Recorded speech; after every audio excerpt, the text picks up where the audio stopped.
आज जो पूरे देश में अराजकता का माहौल, गुंडई का माहौल भारतीय जनता पार्टी के चलते पैदा हो गया है, उसके लिए बीजेपी पूरी तरह से जिम्मेदार है।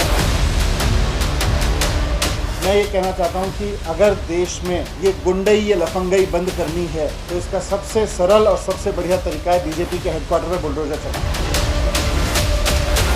भारतीय जनता पार्टी ने देश भर में सबसे ज्यादा बांग्लादेशियों और रोहिंग्याओं को क्यों बसाया? अगर आपके पास में डेटा नहीं है तो डूब मरो। आज जिन इलीगल कंस्ट्रक्शंस को तोड़ने का ड्रामा किया गया, इन इलीगल कंस्ट्रक्शंस को पिछले 15 साल में एमसीडी ने खुद क्यों बनवाया? भारतीय जनता पार्टी के किस नेता ने कितने पैसे खा के उन इलीगल कंस्ट्रक्शंस को बनवाया?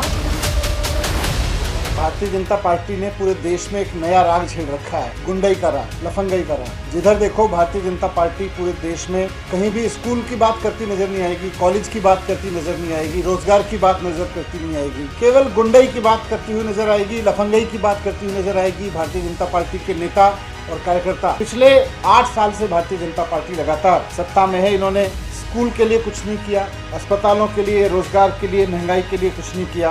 आज जो पूरे देश में अराजकता का माहौल, गुंडई का माहौल भारतीय जनता पार्टी के चलते पैदा हो गया, 24 घंटे गुंडई के अलावा और कुछ दिख नहीं रहा देश में होते हुए, तो उसके लिए बीजेपी पूरी तरह से जिम्मेदार है। और खासतौर से वो युवा जो देश को पढ़े लिखे लोगों का देश की पहचान दिलाना चाहता है, जो चाहता है कि हमारे देश में पढ़ाई लिखाई की बात हो, वो बहुत निराश है इससे। आज मैं ये कहना चाहता हूँ कि अगर देश में ये गुंडई, ये लफंगई बंद करनी है तो इसका सबसे सरल और सबसे बढ़िया तरीका है बीजेपी के हेडक्वार्टर पे बुलडोजर चला दो। भारतीय जनता पार्टी के हेडक्वार्टर पे बुलडोजर चला दो, लफंगों के हेडक्वार्टर पे बुलडोजर चल जाएगा अपने आप। आज मैं सुन रहा था रोहिंग्याओं की बात करते हैं भारतीय जनता पार्टी के नेता।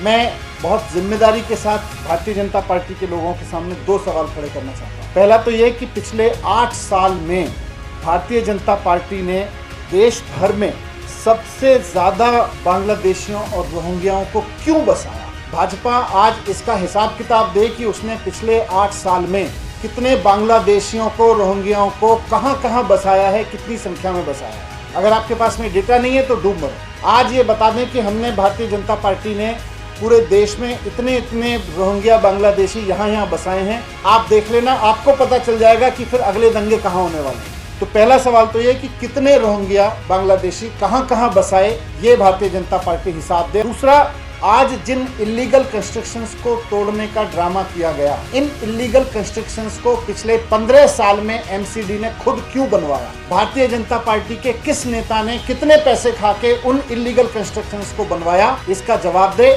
और साथ साथ इलीगल कंस्ट्रक्शन तो तोड़े ही तोड़े, लेकिन भारतीय जनता पार्टी के उन नेताओं के घर भी तोड़े जाएं जिन्होंने इनको प्रोटेक्शन दिया। पहले भारतीय जनता पार्टी ये बताए कि उन नेताओं के ऊपर बुलडोजर कब चलेगा भारतीय जनता पार्टी के, जिनके राज में पिछले 15 साल में बीजेपी के शासन में ये इलीगल कंस्ट्रक्शन यहाँ पे हुए, जिनकी मिलीभगत से, जिनके पैसा खाने से यहाँ इलीगल कंस्ट्रक्शन हुए।